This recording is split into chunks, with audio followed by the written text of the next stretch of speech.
We're going over 3 tips to improve company culture. I recently went over our first tip, and today I'm going to go over our second tip for improving company culture. And the second thing I would say is leadership transparency. So I think a big part of creating a great company culture comes down to the leadership and their ability to communicate with transparency and vulnerability. So there may be times where someone's asking a question and I've got to say, hey, to be completely honest, here's the reason why we can or cannot do this. Here's the reason why the timeline for this is 6 months from now, or maybe a year from now. So I think it's important to just explain to people if they're asking for something.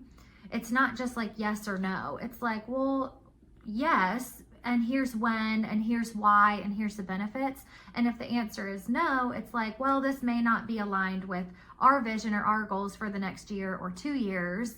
But I think people are generally okay with a yes or a no.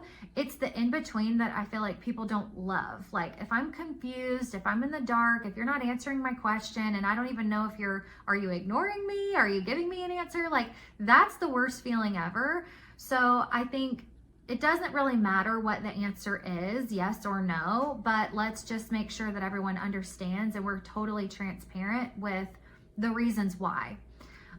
So, I mean, I would say communication, but just being really transparent as a leader with here's why.